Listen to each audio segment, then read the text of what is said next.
Okay, நீங்க பாப்போங்க. இன்னைக்கு நான் உங்க மத்தியில பிரியமானங்களே என்ன நான் பகிர்ந்து கொள்ள போறேன்னா, இளைப்பாறுதல். அமர்ந்திருக்கிறவங்க எதை குறித்தும் கவலைப்பட மாட்டாங்க. அமர்ந்திருக்கிறவங்க பிரச்சனையை யோசிக்க மாட்டாங்க. அமர்ந்திருக்கிறவங்க முடிந்த கதையெல்லாம் யோசிக்க மாட்டாங்க. ஏசு முன்னுக்கு போறாரு பார்த்தீங்களா? கர்த்தர் நம்ம மீட்பரா இருக்கிறார், நான் தாழ்ச்சி அடையேன்னு சொல்றாருல தாவீது. சங்கீதம் பாடியிருக்காரு பார்த்தீங்களா? சங்கீதத்தை எழுதியிருக்காரு பார்த்தீங்களா? ஸோ நம்ம வாழ்க்கையில ஒவ்வொருத்தருடைய வாழ்க்கையும் கர்த்தர் மெய்ப்பரா இருக்கிறார் என்றால், உண்மையிலே மெய்ப்பரா இருக்கிறார்னா நீங்க நல்லா பாருங்க, நான் தாழ்ச்சி அடையே. அப்பனா என் வாழ்க்கையில எல்லா பகுதியிலும் நான் தாழ்ச்சி அடைவதே இல்லை. எல்லா பகுதியும் ஒண்ணு விடாம எல்லா பகுதியிலையும். ஓகே, ஸோ நம்ம வாழ்க்கைக்கு நீங்க பாத்தீங்கன்னா என்னென்னலாம் தேவையா இருக்கு, என்னென்னலாம் நம்மளுக்கு அனுதினமும் முக்கியமானது ஒன்றா இருக்கு. ஸோ அவங்க தாழ்ச்சி அடையவே மாட்டாங்க. ஏன் தெரியுங்களா?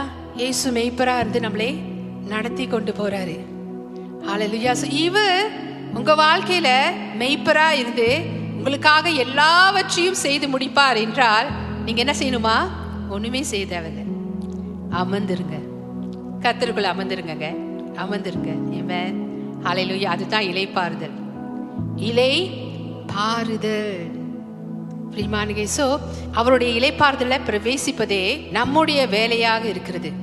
ஒவ்வொரு நாளுங்க அவருடைய இளைப்பாறுதல், அப்படின்னா இயேசு கிறிஸ்துவோட இளைப்பாறுதலே பிரவேசிப்பதே அவர் சிலுவையில முடித்த வேலை பூர்ணமானபடியினால, சகலமும் சிலுவையில நமக்காக ஜெயித்து முடித்தபடியினால வெற்றி சிறந்தார் நம்முடைய தேவன்.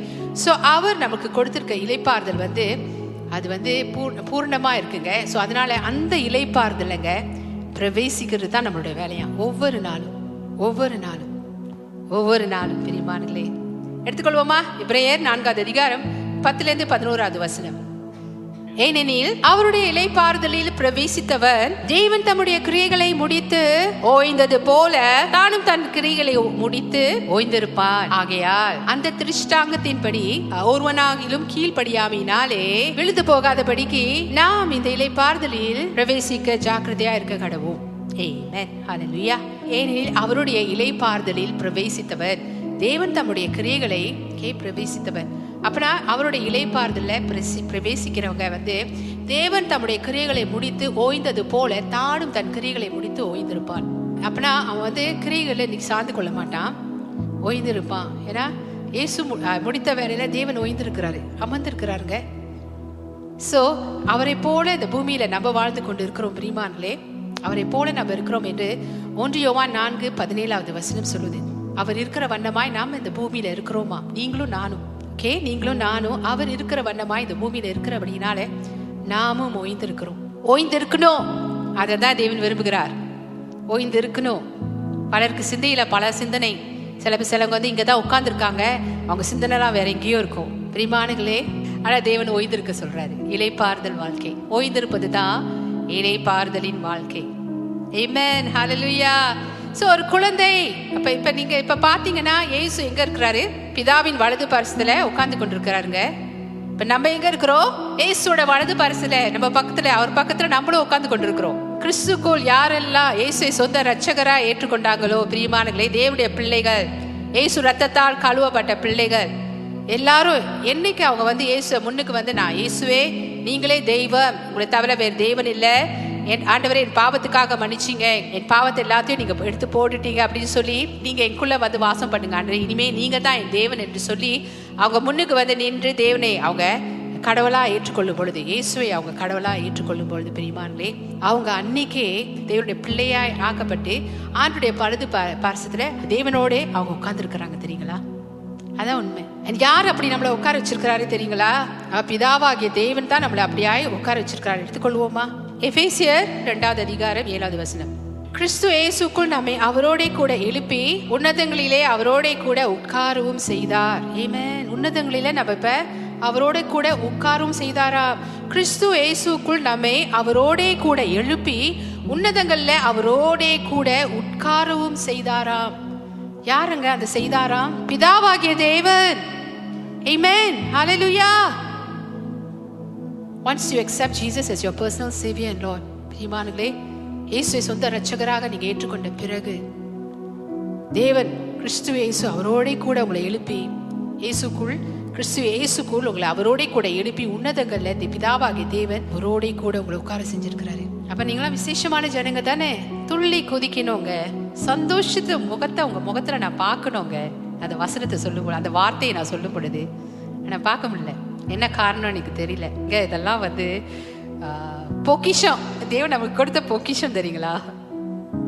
நம்ம தகுதியே பெறல, ஆனா அவர் நம்மளை தகுதி ஆக்கிட்டாரு. இயேசு ரத்தத்தால நம்ம எல்லாருமே இந்த தகுதியை பெற்றிருக்கிறோம். இயேசு ரத்தம் மூலமாக மாத்திரமே எல்லாருமே அந்த தகுதியை நம்ம பெற்றுக்கொண்டு இருக்கிறோம். ஹல்லேலூயா, ஆமென். சோ அவரோடே கூட எழுப்பி, கிறிஸ்து இயேசுக்குள் நம்மை அவரோடே கூட எழுப்பி உன்னதங்களே அவரோடே கூட உட்காரவும் செய்தார். ஆமென். பழைய ஏற்பாட்டுலங்க ஆசாரியன் வந்து உட்காரவே முடியாது. மோசே ஆசாரிப்பு கூடாரத்துல காலை 9 மணிலேருந்து மத்தியானம் 3 மணி வரையும் பிரியமானங்களே ஆசாரியன் வந்து கொடுக்கிற பலிகள் எல்லாம் நின்று கொண்டே தான் அவன் செஞ்சு கொண்டிருப்பான். உட்காரவே முடியாது. ஏன் தெரியுங்களா? வேலை இன்னும் முடியல, அவனோட வேலை இன்னும் முடியல. இயேசு பாருங்க, ஒரே தரம் நம்முடைய பாவத்துக்காக பலியிடப்பட்டார். நம்ம மேல வர வேண்டியதெல்லாம் அவர் மேல போட்டு கொண்டுங்க 3ஆம் நாள் உயிர் தெழுதுங்க, வெற்றி சிறந்துங்க அவர் போய் பிதாவின் வலது பக்கத்துல போய் உட்கார்ந்தாரு. ஏன் தெரியுங்களா? அவர் உட்கார்ந்தாரு, வேலை முடிந்தது. இயேசு கிறிஸ்துவோட பலியோ, இயேசு தம்மை தாமே நமக்காக பலியான அந்த ஆட்டுக்குட்டி மாசற்றவர் நமக்காக மனித ரூபத்துல வந்து நம்மளுடைய பாவங்கள் எல்லாம் சுமந்து எல்லாத்தையும் அவர் மேல போட்டுக்கொண்டு என்ன பண்ணாரு? அவர் ரத்தத்தை சிந்தி பாவம் எல்லாத்தையும் நமக்காக மன்னித்து அவரோட வேலை பூர்ணமான படிக்கிறதுனால முடிந்தது என்று யோவான் 19 அதிகாரம் 30 வசனத்துல அவர் அங்க சொல்றதை நீங்க கேட்கலாங்க. முடிந்தது என்று தலை சாய்த்தாருங்க. ஆமென். வெற்றிகரமாய் வெற்றி சிறந்தார் நம்முடைய தேவன். சோ அவர் போயிட்டு ஏன்னா பிதாவுடைய வலது பரிசுல இப்ப உட்கார்ந்துருக்காருங்க. சோ கிறிஸ்துக்குள்ள இருக்கிற நீங்களும் நானும் அப்படிதான் இருக்கணும். ஆமென். அவர் கூட உன்னதங்கள்ல அமர்ந்த வண்ணம் தான். பூமியில நம்ம வாழ்ந்து கொண்டிருந்தாலும் இந்த சிந்தை உங்களுக்கு எப்பொழுதுமே இருக்கணும். நீங்க இயேசுவோட பக்கத்துல உன்னதங்கள்ல உட்கார்ந்து கொண்டிருக்கீங்க. அவரோட கூட நீங்க உட்கார்ந்து கொண்டிருக்கீங்க. ஆமென். இனி செய்யறதுக்கு ஒண்ணுமே இல்லை. அல்லேலூயா, அல்லேலூயா. அதனால உட்கார்ந்துட்டாருங்க. இப்ப நாமும் இயேசு இருக்கிற வண்ணமாய் 1 யோவான் 4 அதிகாரம் 17 வசனத்துல சொல்வதில் போல இயேசு இருக்கிற வண்ணமாய் நாம் இந்த பூமியில இருக்கிறபடினால நாம் அவர் கூடவே உட்கார்ந்து கொண்டிருக்கிறோம். அல்லேலூயா. சோ ஒரு குழந்தை நிற்பதற்கு முன்பாக நடப்பதற்கு முன்பாக உட்கார்ந்து கொள்ளதான் கத்துக்கொள்ள. முதல்ல உட்காரணும். நல்லா உட்காந்துச்சுன்னா நல்லா நிற்கும். அடுத்தது அதுக்கு பிறகு நல்லா நடக்க ஆரம்பிக்கும். இதுதான் ஒரு ப்ரொசீஜர். பிள்ளைங்க வந்து பிறந்து வளர்ந்து வர்றது. ஸோ அது எவ்வளோக்கு எவ்வளோ நல்லா உட்கார்ந்து கொள்ளுதோ நல்லா நிற்கும், நல்லா நடக்கும். ஸோ கிறிஸ்தவர்கள் நம்முடைய வாழ்க்கையிலங்க கிறிஸ்துக்குள்ள நம்ம உட்கார கற்றுக்கொண்டோமானால், கிறிஸ்துக்குள்ள நம்ம அமர்ந்திருக்க கற்றுக்கொள்ளுமானால் நல்லா நிற்போம், நல்லா நடப்போம் நம்முடைய கிறிஸ்துவ வாழ்க்கையிலங்க. ஸோ அந்த நல்லா உட்கார்றது வந்து நீங்க எப்படி இயேசு கிறிஸ்துவை தேவன், உங்கள் தேவனை, உங்க ரட்சகரை, உங்க ஆண்டவரை விசுவாசித்து கொண்டு இருக்கீங்க அதை பொறுத்து தான் இருக்கு. அமர்ந்திருக்கிற உட்கார்ந்து கொண்டிருக்கிற வாழ்க்கை, இலைப்பாறுதலான வாழ்க்கை தான் தேவன் இப்ப நம்மளுடைய வாழ்க்கையில அவர் விரும்புறாரு. அநேகர் இலைப்பாறுதல் இல்லாதபடிக்கு தாங்க, இல்லாததுனால அவங்க வாழ்க்கையில அநேக பிரச்சனைக்குள்ள போய் மாட்டிக்கிறாங்க. தெரியுங்களா? பிரச்சனையை போட்டு யோசிக்கிறது. ஒரு கடன் வாங்கிட்டாங்கன்னா அந்த கடத்துல இருந்து மீண்டு வர்றதுக்கு நீங்க தேவன்கிட்ட உதவி கேட்கணும். அதை விட்டுட்டு தேவனை விட்டுருவாங்கங்க. திரும்ப அந்த கடத்தை அடிக்கிறதுக்கு இன்னொரு கடத்துக்கு போவாங்க. இப்படியே போய் போய் போய் தேவன் நமக்கு கொடுத்திருக்கிற அந்த இலைப்பாறுதலான வாழ்க்கையை பெற்றுக்கொள்ளாம தவித்து கொண்டிருக்கிற கிறிஸ்தவர்களும் இருக்கிறாங்க. தெரிந்து கொள்ளுங்க, தேவன் நமக்கு இலைப்பாறுதல் தான் கொடுத்திருக்கிறார். இலைப்பாறுதல் அப்படின்னா உங்க வாழ்க்கையில எல்லா பகுதியிலும் நீங்க இலைப்பாற வேண்டுமா? அப்படின்னா உங்க வாழ்க்கைக்கான அனைத்து காரியங்களும் நீங்க இலைப்பாறும் பொழுதுங்க உங்க வாழ்க்கைக்கான அனைத்து காரியங்களும் எல்லா பதில்களும் ஆண்டவர்கிட்ட தான் இருக்கு. நான் அந்த ஆசீர்வாதங்கள் எல்லாம் அவர் மூலமா தான் நம்ம பெற்றுக்கொள்றோம் கிருபையினால. ஹல்லேலூயா. சோ பிரியமானங்களே, நம்முடைய வாழ்க்கை வந்து தேவனுக்குள்ள அமர்ந்து கொண்டிருக்கிற வாழ்க்கை, கிறிஸ்து இயேசுக்குள்ள இப்படிதான் உட்கார்ந்துருக்கீங்க. பார்த்தீங்களா? இதுதான் எதை குறித்தும் கவலைப்பட தேவையில்லாத ஒரு வாழ்க்கை.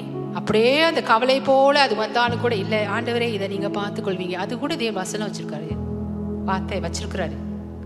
கவலைப்படாத. அப்புறம் மத்திய அதிகாரத்துல சொல்றாரு, எவன் கவலைப்படுவதன் மூலமாய் வளர்த்தியில ஒரு மூலம் கூட்ட முடியும்னு சொல்லியிருக்காரு. அப்பனா நீங்க கவலைப்பட்டு ஒண்ணுமே ஆகாதான். நீங்க கவலைப்பட்டு ஒண்ணுமே ஆகாதான். உங்களால ஒண்ணுமே செய்ய முடியாது. அது தெரிஞ்சுக்கொள்ளுங்க. சோ கவலைப்படாதீங்க. ஹல்லேலூயா. உங்க வாழ்க்கை இலைப்பாறுதலின் வாழ்க்கை. அப்பனா நாதன் இயேசு எல்லாம் பார்த்துக்கொள்வார். என் வாழ்க்கையில என்னுடைய எல்லா பகுதியிலும் அவரே பார்த்துக்கொள்வார். ஸோ இயேசு கிறிஸ்து நமக்காக முடித்த வேலையிலங்க நாம் நன்றாக அமர்ந்திருந்து இளைப்பாறும் போதுதான், கிறிஸ்து இயேசு நமக்காக முடித்த வேலையில நன்றாக அமர்ந்து நம்ம இளைப்பாறும் போதுதான் நாம் நன்றாக நம்முடைய கிறிஸ்துவ வாழ்க்கையில நடக்க கற்றுக்கொள்வோம். அலை மோதும் பொழுது நீங்க அப்படியே இங்க ஸ்வே பண்ண மாட்டீங்க, அப்படியே அங்க அலை மோதும் பொழுது இங்க ஸ்வே பண்ண மாட்டீங்க, உழுந்து எந்திரிக்க மாட்டீங்க. நான் இயேசு கிறிஸ்து உங்களை பிடித்து கொண்டிருக்கிறாரு. ஆமென், ஹல்லேலூயா. நீங்க கம்பீர நட போடுவீங்க உங்க வாழ்க்கையில. நான் ஏன் சொல்றேன்னா இப்படியே சாயிருதுன்னா பிரச்சனையே பார்த்துட்டு போய் சாயிருது. நேரா நம்மளை நடத்தி கொண்டு போறாரு பார்த்தீங்களா இயேசு, நல்ல மேய்ப்பர். அவரை பார்க்காம எங்கெங்கயோ சாஞ்சு கொண்டு போயிருது. அது நிமித்தமே சில சபைக்கு கூட வரமாட்டுறாங்க தெரியுங்களா. நான் ஆண்டவர்கிட்ட கேட்டு அவர் எனக்கு என்ன செஞ்சாரு. இப்படி நீங்க தேவனை விசுவாசிக்கிறீங்க, வேத பிரகாரம் நீங்க தேவனை விசுவாசிங்க பிரியமானங்களே. நான் வேத பிரகாரம் உங்களுக்கு தேவனை காட்டி கொண்டு இருக்கிறேங்க. இப்படிதான் தேவனை நீங்க விசுவாசிக்கணும். இப்போ உங்க வாழ்க்கை இளைப்பாறுதலான வாழ்க்கை. Hallelujah. Not to worry about anything. எதை குறித்து கவலை வேணாம் பிரியமானங்களே. கவலை வந்தாலும் கூட இயேசு எல்லாம் பார்த்துக்கொள்வார். அந்த கவலையை தேவன் களிப்பாய் மாற்றுவார், சந்தோஷமாய் மாற்றுவார். ஏமேன். எல்லாம் அவருடைய நேரத்தின் படி. சில நேரங்களில் என்னுடைய நேரத்தின் படி தேவன் செய்யணும், என்னுடைய நேரத்தின் படி நான் சொல்றேன் இப்ப செய்யணும் இல்லைங்க. சிலது உடனே நடக்கும், சிலது நாட்கள் எடுக்கும். ஆனா நீங்க இளைப்பாருங்க, ஆண்டுக்குள்ள நீங்க இளைப்பாருங்க. ஏன் தெரியுங்களா, அவருடைய இளைப்பாறுதலை பிரவேசிப்பது தான் நம்முடைய வேலையா இன்னைக்கு இருக்கு. ஏன்னா இயேசு நமக்காக சகலமும் சிலுவையில செய்து முடித்தார். ஹல்லேலூயா, ஹல்லேலூயா. இதுதான் உண்மை பிரியமானங்களே. அதை தவிர்த்து வேற ஒரு நம்பிக்கை நமக்கு இல்லை. அவர் முடித்த வேலையினால தான் நம்ம எல்லாருமே ஆசீர்வாதம் மேல ஆசீர்வாதம் நம்ம பெற்றுக்கொள்றோம். ஏன் தெரியுங்களா, அவர் தான் கிருபையை நமக்கு அளவில்லாமல் கொடுக்கிறார். அந்த கிருபை நிமித்தம் பிரியமானங்களே, அந்த கிருபையினால நம்மளுக்கு அவருடைய பரிபூர்ண கிருபையினாலங்க நமக்கு வேண்டிய சுகம், நமக்கு வேண்டிய ஆரோக்கியம், நமக்கு வேண்டிய பலன், நமக்கு வேண்டிய எல்லா ஆசீர்வாதங்கள், நமக்கு தேவைகள் சந்திக்கப்படுவது, நமக்கு வேண்டிய பணப்பிரச்சனைகள் தீர்க்கப்படுவது எல்லாமே அதில் தான் அடங்கியிருக்கு. கிறிஸ்துவாகிய நாம் அந்த கிருபை நம்ம மேல இருக்கு என்று அறிந்து கொள்ளும் பொழுது நீங்க அதை அழைக்கணுமா, அமர்ந்து கொண்டுங்க அதை நீங்க அழைக்கணும். உங்களுக்கு என்ன வேணும், உங்களோட தேவையை சந்திப்பதுக்கு உங்க மேல தேவனுடைய பரிபூர்ண கிருபை இருக்கு பிரியமானங்களே. நீங்க தான் அதை அழைக்கணும். அழைத்து என்ன வேணும் உங்களுக்கு நீங்க அதை பெற்றுக்கொள்ளணும். இயேசுவின் நாமத்திலே அழைக்கிறேன், பெற்றுக்கொள்கிறேன். ஆண்டவரே, இந்த வேலை கட பிரச்சனை நீங்கி போடும் ஆண்டவரே. அந்த பண தேவை இப்போதே நான் அறிக்கை செய்கிறேன், அழைக்கிறேன், அதை நான் பெற்றுக்கொள்கிறேன். எப்படிங்க நீங்க செய்றீங்க, இளைப்பாரி கொண்டு. அப்பனா கிறிஸ்துக்குள் நீங்க இப்ப அமர்ந்திருக்கீங்க பார்த்தீங்களா. அப்பனா அந்த தீர்வை கூட தேவன் உங்க மேல வச்சுட்டாரு. அதை விசுவாசிகளாகிய நாம் அதை பேசி பெற்றுக்கொள்வதுதான். அப்படியா தேவன் நமக்கு செஞ்சிருக்காருங்க. இதா தேவன் எனக்கு கொடுப்பாரு, இதா தேவன் எனக்கு கொடுப்பாரு, அதா தேவன் எனக்கு சந்திப்பாரு.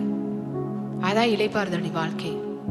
அப்படின்னா ஐயோ இந்த பிரச்சனை எப்படி சந்திப்பாரு, இந்த பிரச்சனை எப்படி தீரும் அப்படின்னு அந்த பிரச்சனைக்கு தீர்வு என்ன. அந்த பிரச்சனை வரும்பொழுது நமக்கு தெரியுங்க நம்ம எப்படிலாம் கடந்து போவோன்னு. அது தேவனும் அதை தெரிஞ்சு வச்சிருக்கிறாரு. ஆனா அது மத்தியில ஹேண்டில் பண்ண தெரிஞ்சா அப்படின்னா இளைப்பாறுதல் இருந்து தான் நம்ம ஹேண்டில் பண்ணணும். ஏன் தெரியுங்களா, அந்த பிரச்சனைக்கு தீர்வு இயேசு சிலுவையில நமக்காக செய்து முடித்தபடினால அந்த தீர்வு நமக்கு இருக்கு. கடன் பிரச்சனைக்கு தீர்வு இருக்குங்க, பண பிரச்சனைக்கு தீர்வு இருக்குங்க, மனசோர்வுக்கு தீர்வு இருக்குங்க, டிஸ்கரேஜ்மென்ட்க்கு தீர்வு இருக்குங்க, கவலைகளுக்கு தீர்வு இருக்குங்க. ஆமென், ஹல்லேலூயா, ஆமென். சோ இதுதாங்க நம்மளுடைய தேவன் நமக்காக சகலமும் செய்து முடித்தார். இப்ப நம்மளை அவரோட கூட உட்கார வச்சிருக்கிறாரு. எத்தனை பேரு இது ஒவ்வொரு நாளும் அதை அறிந்து புரிந்து அதை அறிக்கை செய்து அதுல நடந்துட்டு இருக்கீங்க. நடந்துகிட்டு இருக்கிறவங்க சந்தோஷமான கிறிஸ்துவ வாழ்க்கையை நீங்க வாழ்ந்து கொண்டிருப்பீங்க. நடக்காதவங்க சோகமான கிறிஸ்துவ பாடல்களை போட்டு கோக்க கேட்டு கொண்டிருப்பாங்க. அப்புறம் அதோடு சேர்ந்து அழுகுறது, அந்த பிரச்சனை நினைச்சு அழுகுறது.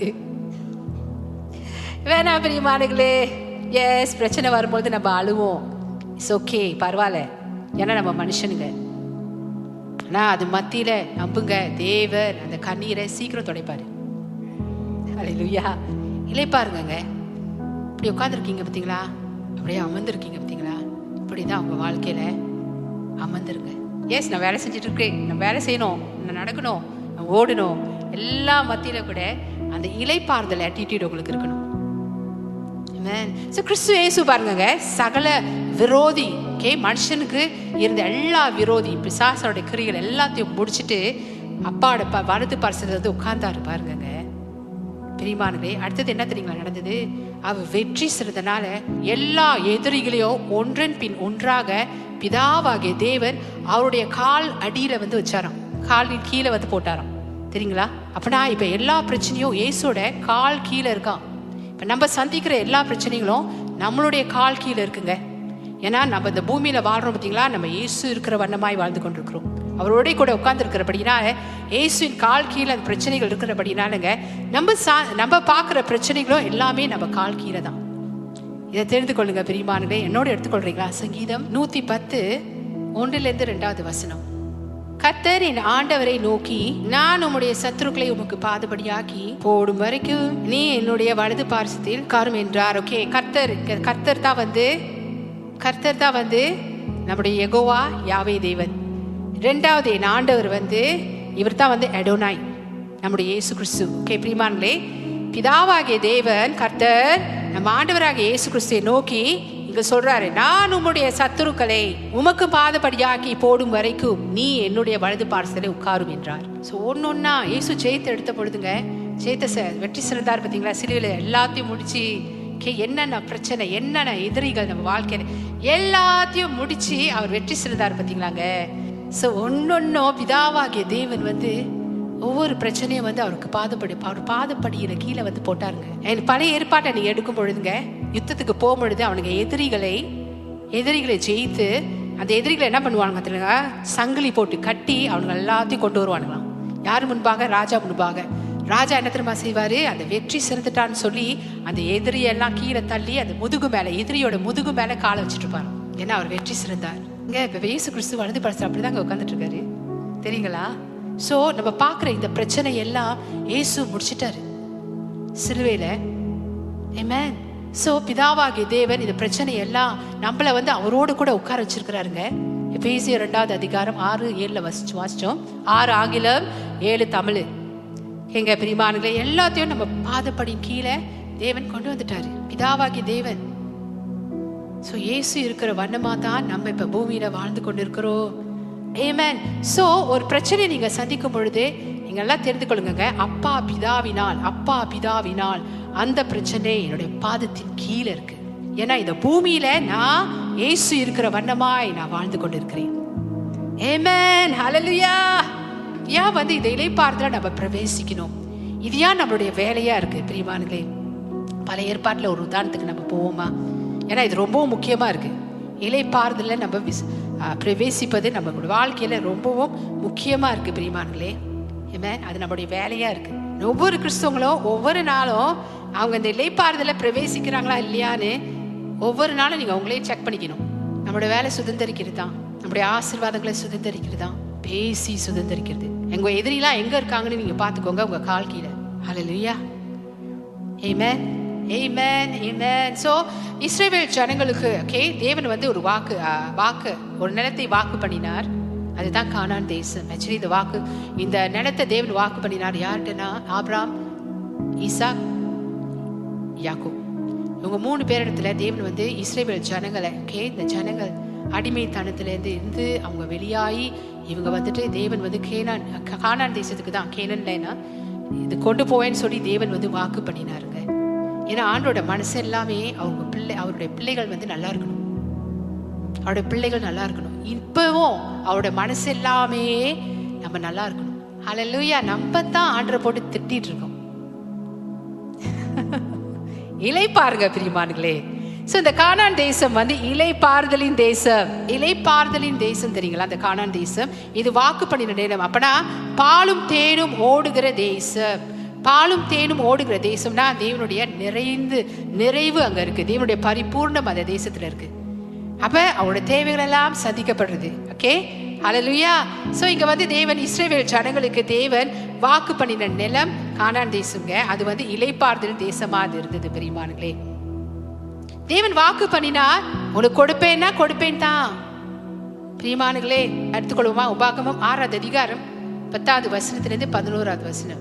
உன் தேவனாகிய கர்த்தர் உனக்கு கொடுப்பேன் என்று ஆபிரகாம், ஈசாக்கு, யாக்கோபு என்பவர்களாகிய உன் பிதாக்களுக்கு ஆணையிட்டு கொடுத்த தேசத்தில் உன்னை பிரவேசிக்க பண்ணும்போது நீ கட்டாத வசதியான பெரிய பட்டணங்களையும், அடுத்தது நீ நிரப்பாத சகல நல்ல வஸ்துக்களாலும் நிரம்பிய வீடுகளையும், நீ வெட்டாமல் வெட்டப்பட்டிருக்கிற துறவுகளையும், நீ நடாத திராட்சை தோட்டங்களையும் ஒளிவ தோப்புகளையும் அவர் உனக்கு கொடுப்பதினால் நீ சாப்பிட்டு திருப்தியாகும் போது. பிரியமானங்களே, நீங்க பார்க்கும் பொழுதுங்க, நீங்க நிரப்பாத சகல நல்ல வஸ்துக்களாலும் நிரம்பிய வீடுகள். நீங்க அவங்க ஒண்ணுமே செய்யல தெரியுங்களா? தேவன் பாருங்க, கானான் தேசத்துல கானான் தேசம் பாலும் தேனும் ஓடுற தேசம், தேவனுடைய நிறைவான ஆசீர்வாதம் நிறைந்த தேசம். அது எப்படியா இருந்துதான்? இஸ்ரவேல், நீ தானே இஸ்ரவேல் ஜனங்கள். நீ நிரப்பாத சகல நல்ல வஸ்துக்களாலும் நிரம்பிய வீடுகளையும், நீ வெட்டாமல் வெட்டப்பட்டிருக்கிற துறவுகளையும், துறவு தான் வந்து கேணி கிணறு, நீ நடாத திராட்சை தோட்டங்களையும் ஒளிவ தோப்புகளையும் அவர் உனக்கு கொடுப்பதினால். ஆமென். இப்படியான ஒரு தேசத்தை தேவன் வந்து இஸ்ரவேல் ஜனங்களுக்கு வாக்கு பண்ணியிருந்தார் தெரியுங்களா? ஆனா இஸ்ரவேல் ஜனங்கள் அந்த வாக்கு தத்தத்தை பெற்றுக்கொள்ளலங்க. அவங்க பிரச்சனையை தான் நம்பினாங்க. அந்த வாக்கு தத்த தேசத்துல என்ன தெரியுங்களா பார்த்தாங்க? ராட்சதன்களை பார்த்தாங்க. 10 ஸ்பாய் தேவன் அனுப்பினார் பார்த்தீங்களா? 10 ஸ்பாய் தேவன் அவங்க போனானுங்க. நீ பாருங்க, 10 ஸ்பாயும் தப்பா வந்து சொன்னானுங்க.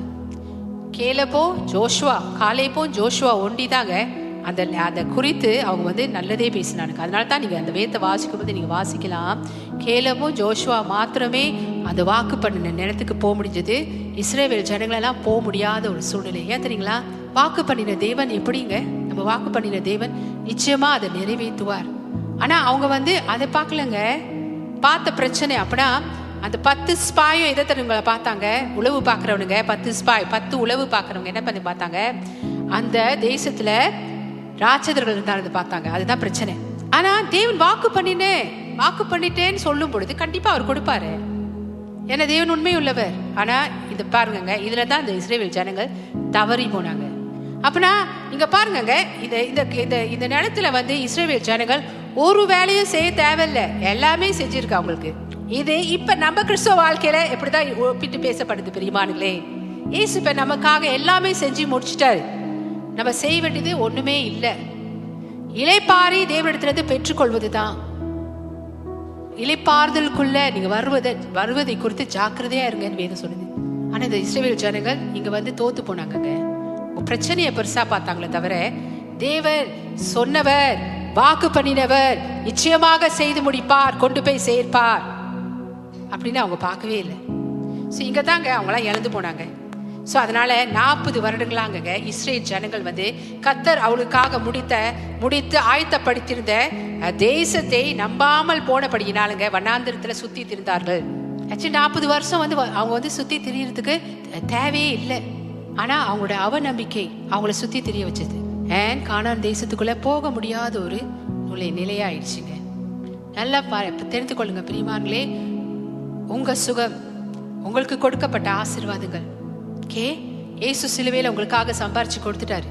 நிம்மதியான வாழ்க்கை, சந்தோஷமான வாழ்க்கை, அதெல்லாம் நீங்க பெற்றுக்கொள்வது நீங்க கிறிஸ்து இயேசுக்குள் அவர் பண்ணின வாக்கு முடித்த வேலையை விசுவாசித்து அதில் இளைப்பாறுவதன் மூலமா தான். இப்ப நம்ம எப்படிங்க அப்படி இளைப்பாடுறோம்? விசுவாசித்து பேசுறோம், விசுவாசித்து பேசுவோம். நம்ம அதை சொன்ன பார்த்தீங்களா?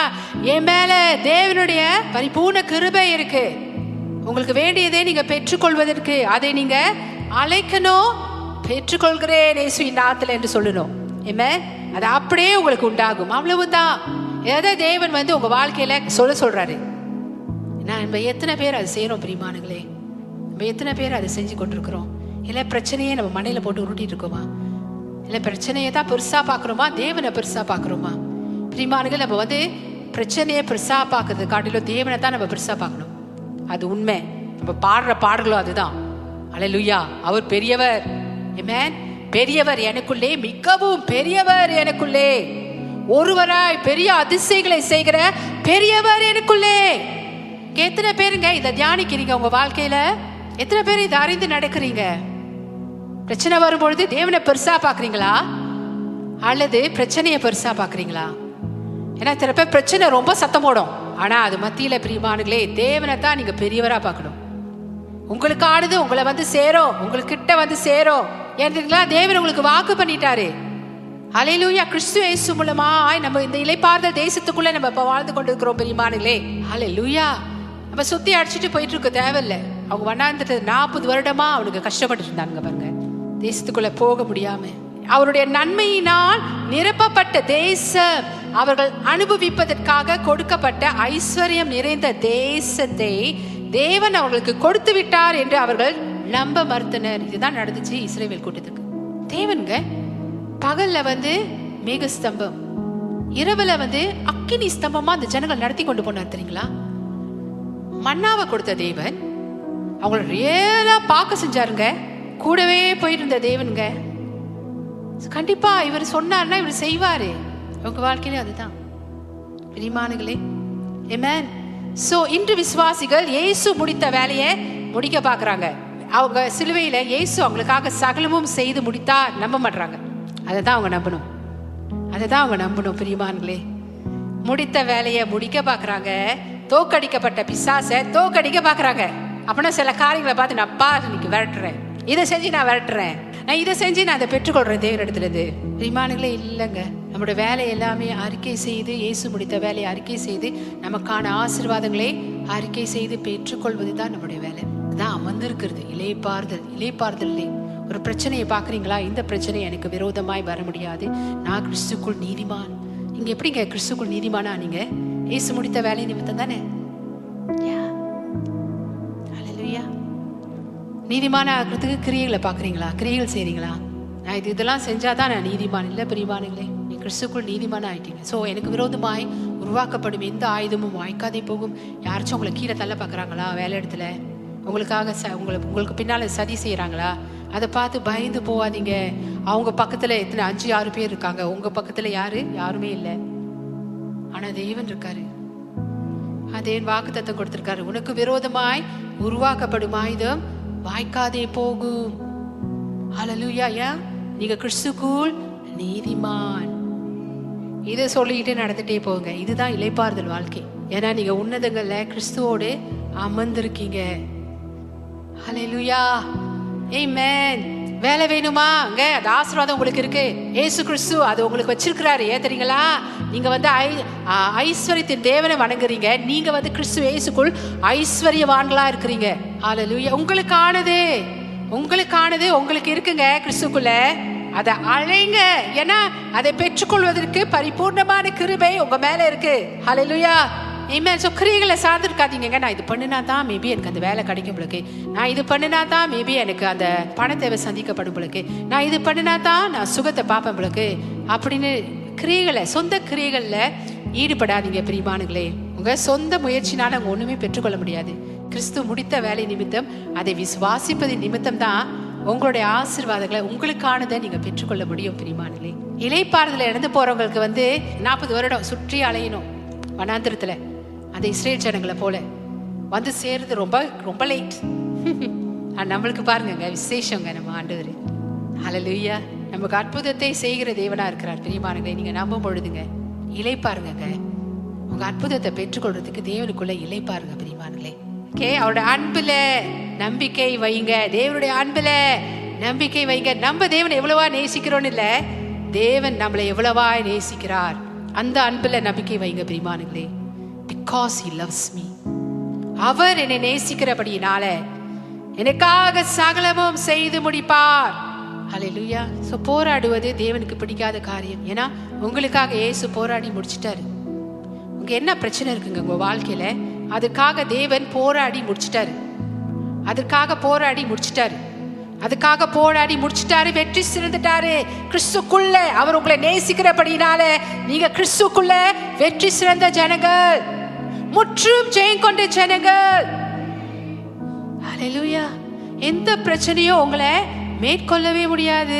ஏன்? முற்றும் ஜெயம் கொண்ட ஜனங்கள் அவர் உங்களை நேசித்தபடியினால. பெற்றுக்கொள்ளுங்க பிரியமானங்களே. ஆமென். சோ இன்று நாம் செய்ய வேண்டியது எல்லாமே ஒரே வேலை தான். ஒரே வேலை, அதுதான் அவருடைய இளைப்பாறுதலில் பிரவேசிப்பது. ஒவ்வொரு நாளுங்க நம்மளால முடியாததை அவர் நமக்காக செஞ்சு முடிச்சாருங்க. ஏன்னா அந்த கிருபை எப்போதுமே உங்களுக்கு கொடுக்கப்படுதுங்க. காலைதோறும் இந்த கிருபை பரிபூர்ணமா இருக்குங்க. அதை பெற்றுக்கொள்றவங்க எல்லாரும் என்ன பண்றாங்களா? கிறிஸ்துவோட ஆளுகை செய்யறாங்களா? ஆமென். சோ இந்த பிரச்சனைகளுக்கு மேலாக ஆளுகை செய்வது இளைப்பாறுதல். அதை போட்டு மண்டையில போட்டு உடச்சிக்கிட்டு இருக்கிறது இல்லை.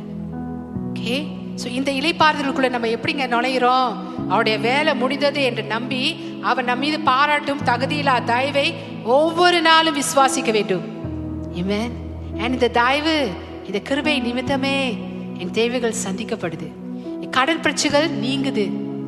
ஆமென். என் வியாதி ஓடுது, வலி வேதனை எதுவா இருந்தாலும் எல்லாமே ஓடி போகுது. இப்படி நம்ம செய்யும் பொழுதுதான் பிரியமானங்களே, இதுதான் இளைப்பாறுதல் வாழ்க்கை.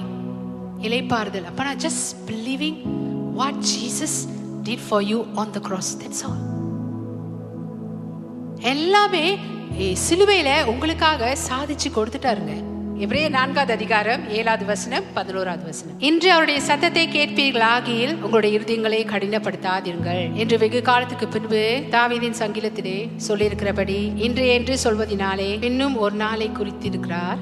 ஆகையால் அந்த திருஷ்டாங்கத்தின்படி ஒருவனாகிலும் கீழ்படியாமையினாலே விழுந்து போகாத படிக்கு நாம் இந்த இளைப்பாறுதலில் பிரவேசிக்க ஜாக்கிரதையா இருக்க கடவோம். ஆமென். ஹல்லேலூயா. நீங்க தான் ஜாக்கிரதையா இருக்கணும். எப்படி? உங்க பிரசங்கம் யாரு குறித்து கேட்குறீங்க? இயேசு முடித்த வேலையை குறித்து கேட்குறீங்களா? இல்லை வேற மாதிரி கேட்குறீங்களாங்க? நியாயப்பிரமாணத்தின் போதனையை கேட்குறீங்களா? நிபந்தனை உள்ள பிரசங்கத்தை கேட்குறீங்களா? இல்லை கிருபையின் போதனையை கேட்குறீங்களா? இப்போ நான் உங்களுக்கு கொடுத்து கொண்டிருக்கிறது கிருபையின் போதனை, இயேசு கிறிஸ்துவோடைய போதனை. ஆமென். ஸோ நீங்க தான் ஜாக்கிரதையா இருக்கணும். வேலை முடிந்தது, இனி நம்ம கிரியைகள் செய்து நம்ம நம்மளுடைய ஆசீர்வாதங்களையோ நம்முடைய சுகத்தையோ ஜெயத்தையோ பண பிரச்சனையோ எந்த கிரியைகளும் நம்ம செஞ்சு நம்ம அதை பெற்றுக்கொள்ள தேவையில்லை. இளைப்பாரி பெற்றுக்கொள்ள வேண்டும் என்று தான் தேவன் விரும்புகிறார். ஏன் தெரியுங்களா? தேவன் உங்களை நேசிக்கிறார். ஏன்னா அவருடைய அளவில்லா கிருபையின் மூலமாவே அவருடைய ஆசீர்வாதங்கள், அவருடைய அளவில்லா தயவு உங்க மேல நிறையவே இருக்கிறதுனால அந்த தயவினால உங்க ஆசீர்வாதங்களா நீங்க பெற்றுக்கொண்டு இருக்கீங்க. பிரியமானங்களே, சரியா விசுவாசிங்க இயேசுவை, சரியா நீங்க வாழ்வீங்க.